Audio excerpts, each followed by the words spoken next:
នៅក្នុងវរកាសប្រកបដោយនក្ខត្តឫទ្ធិល្អប្រពៃផ្នែកខ្នាដែលព្រះអាទិត្យវិលវងគម្រប់365ថ្ងៃហើយជាទិដ្ឋិមួយដែលខ្មែរឲ្យឈ្មោះថាបញ្ចូលឆ្នាំថ្មីប្រពៃណីជាតិញាតិញោមពិចារណាពីពាក្យថាចូលឆ្នាំចូលឆ្នាំគឺពាក្យថាឆ្នាំនឹងយើងបង្កើនឡើងទៅបានមួយឆ្នាំទៀតបើគេថាចូលឆ្នាំចំពោះបុគ្គលខ្លះញាតិញោមខ្លះមិនបានចូលឆ្នាំផងគឺបានលាស់លាលោកនេះទៅកាន់បរលោកនេះហើយចំពោះយើងវិញទាំងប្រសង់ញាតិញោមពុទ្ធបរិស័ទទាំងអស់អញ្ជើញមកអំពីចតុទិសក្នុងនាមជាកូនជាចៅជាសិស្សគាត់ក្នុងនាមយើងជាកូនខ្មែររួមសាច់សាលោហិតឈាមចរជាខ្មែរដើម្បីមកដល់បច្ចុប្បន្ននេះយើងបានកន្លែងខ្លះក៏កន្លែងទៅជា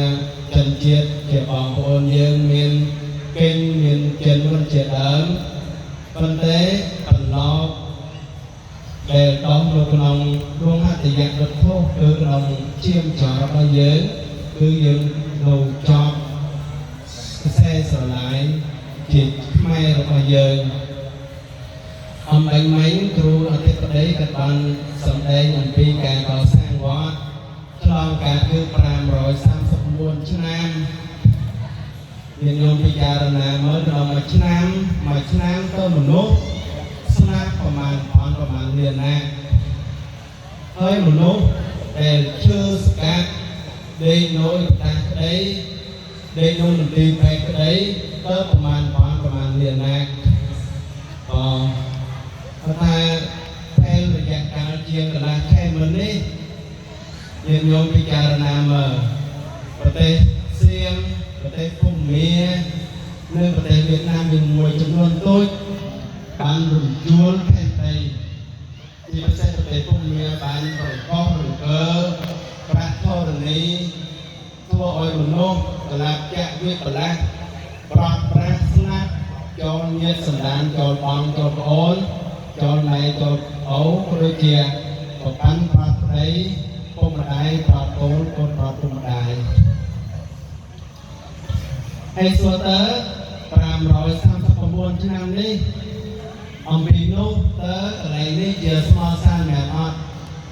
បានជាខ្មែរប្រកាសថាដែងខ្លាចជាការព្រៃហើយយើងបានអង្គុយកន្លែងនេះបានសុខសន្តានក្រមលោកដល់ប្រជានៃបារមីរបស់ព្រះពុទ្ធយើងរបស់ព្រះពុទ្ធជាប្រជាធិការគ្រប់ចំណន់ក្នុងនោះមានឪពុកម្ដាយយើងដែលគាត់បានស្លាប់ទៅហើយមិនដឹងតើគាត់ទៅព្រះសង្ឃទីនៅទីកន្លែងណាក៏ក្នុងនាមយើងជាកូនបច្ច័យចនតាជាខាងក្រោយនេះយើងចូលរួបរวมសាមគ្គីគ្នាចាប់ដៃគ្នាឲ្យសុទ្ធល្មាត់ដើម្បីថែរក្សានៅពុទ្ធของសាវតាថែរក្សានៅទំនៀមទម្លាប់ប្រពៃណីដ៏ល្អថ្លៃថ្លាញោមគេបានចូលឆ្នាំខ្មែរយើងទូលោកពិភពលោកឲ្យទៅកន្លែងណាមានខ្មែរកន្លែងនោះមានភាពសប្បាយរីករាយមានភាពត្បូងត្កើងរីកចម្រើនវប្បធម៌របស់ខ្មែរស្រស់ថ្លាពីទុំសម្រាប់បំផាក់ឡើងទៅដូនតាយើងបានសាងទុកឲ្យយើងគ្រប់សពមកហើយយើងជាកូនជាចៅខាងក្រោយនឹងគ្រាន់តែកញ្ចៃយកមកប្រើទេបើញាតិញោមប្រើពាក្យថាកញ្ចៃហើយត្រូវសមហើយធម្មតាកញ្ចៃនោះត្រូវមានចំណៃនោះទៀតហើយដូចជាហើយកុំកញ្ចៃខាត់ដើមវិញអត់ល្អទេក៏សមាសូមទឹកចិត្តរបស់ព្រះសង្ឃញាតិញោមប្រតិបត្តិសត្វទាំងអស់ថ្ងៃណាមួយយើងក៏ដូចជាអស់លោកណាកន្លែងលោកអង្គចេទីនេះដែរកូនចៅរបស់យើងនឹងវិលមកកន្លែងនេះដើម្បីមកអង្គុយត្រៀបតារានេះមិនប្រសងធ្វើកិច្ចបានស្គាល់រលឹកនឹកទៅដល់ដូនតាតែបើយើងពុំរក្សាទេ យើងនឹងរលាយសាបសូន្យយើងនឹងបាត់បង់ទៅញាតិញោមជឿចាក់ប៉ុណ្ណឹងណាញាតិញោមក្នុងនាមតាជាចៅវត្តញាតិញោមអញ្ជើញចូលមកក្នុងវត្តនេះយើងក៏បានគយបានប្រមើលមើលជុំវិញទីធ្លាវត្តអារាមខ្ញុំបករណារួមជាមួយប្រសងក្នុងវត្តគណៈអារាមាភិបាលវត្តរួមជាមួយនឹងកម្លាំងសាមគ្គីរបស់ញាតិញោមបាយមកវេសន្តិមកគួរថា10ប៉ុន20ប៉ុន100ប៉ុន4 5រៀលក្តីយើងរួមគ្នាកសាងបានដូចនេះឯងក៏នៅឱកាសបញ្ចូលឆ្នាំថ្មីនេះខ្ញុំបករណាបណ្ណាប្រសងក្នុងវត្តសូមលើកថាតាំងពីរលឹកលើកទៅដល់ដួងព្រះវិញ្ញាណក្ខន្ធនិងវិញ្ញាណក្ខន្ធព្រះវេរសមណៈព្រះវេរបុរសវេរនារីខ្មែរដែលបានលះបង់ជីវិតដ៏ថ្លៃថ្លារក្សានៅគេមរតកដោយវិសេសវិសាលជាពិសេសសម្លៀកបំពាក់របស់ព្រះសង្ឃដែលប្រងលើខ្លួននេះគឺដូនតារបស់យើងបានលះបង់ជីវិតដើម្បីរក្សានៅផលនេះឯងហើយរក្សានៅសម្លៀកបំពាក់នេះឯងក៏រក្សានៅទីកន្លែងដ៏សកលសក្តិនេះសម្រាប់យើងគ្រប់ពលជាទាំងអស់គ្នានេះក្នុងមង្គល38ប្រការអាណាកុលាយកម្មន្តាអេតំងកលមុតតំងអាណាកុលាយកម្មន្តាចូលយើងរក្សានៅតកូលរបស់យើងអត់អីមិនដឹងតកូលនេះមិនដឹងតែរក្សាតកូលខ្មែរឲ្យចប់ជួនសម័យថ្ងៃណាមួយញាតិញោមធ្វើដំណើររៀនឡើងនៅយ៉ាងនោះនេះទៅតំងក៏និយាយយ៉ាងនោះនេះទៅសង្ឃឹមលើកូនចៅជាតំបាំងស្នំរស័យណាដើម្បីថាជួយពូជជួយផ្ដំជួយថែរក្សានៅអ្វីដែលជាដួងព្រលឹងរបស់ដូនតាយើងក៏ញាតិញោមពេលថ្ងៃមិនឃើញទេប្រទេសពុំមាក្រោយពីទឹកហូរចុះទៅលុយរៃពេញមុខដីក៏មានអាណាយើងទៅរកលុយនោះប្រើដែរគឺលុយខ្មោចទាំងអស់លុយនោះប្រើបានតែក៏មានរឹងប្រើសម័យកូវីដលុយរៃពេញមុខដីគឺជាប្រទេសចិនទេជាដើមក៏មានណាយើងរកលុយនោះប្រើដែរហើយដូចនោះហើយ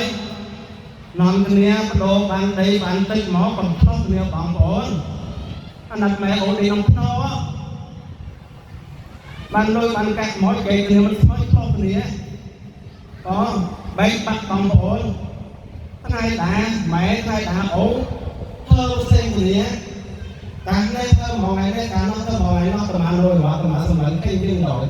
មកពីគេអត់ម៉ែអូទៅអើយគេអត់មានដីមកកុកទេប៉ុន្តែឥឡូវគេប្រេងតែចំណែកយើងនេះមកហងមកហាងឥឡូវកន្លែងទៅជារកកន្លែងសង្ឃតាជំនាញទៅឆ្លោះគ្នាយើងយកចូលពិចារណាមកណាកុំឆ្លោះគ្នាមកពីរឿងគេម៉ែអូក៏ស្រាប់សบายចិត្តទេមកសុំទឹកចិត្តទៅយើងញោមចូលទៅជាគំរូឲ្យកូនចៅផងបងប្អូនឆ្លោះគ្នាកូនយើងនោះមើលគេរួមមិនឆ្លោះគ្នាពីប្រាប់ម៉ែអូតែដូចឆ្លោះយើងមកមានប្រាប់ថាដល់អត់ទៅមកគេទៅម៉ែណា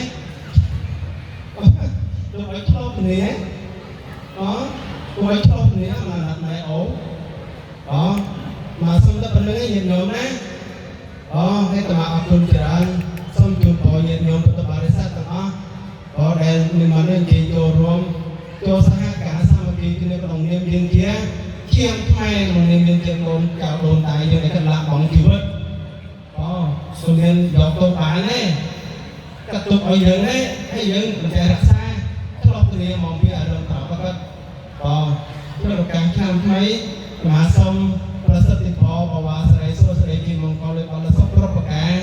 ថ្វាយប្រគេនដល់ព្រះសង្ឃជ័យជូនដល់យើងពុទ្ធបរិស័ទសូមប្រកបដោយពុទ្ធបរិស័ទ4ប្រការគឺអាយុបណ្ណាសុខៈបលៈកំបីគ្លៀងដោយហងសូមអនុមោទនាទេវតាក៏អនុមោទនាដែរមិនដល់លោកចកាវិញហើយញោមសូមអនុមោទនា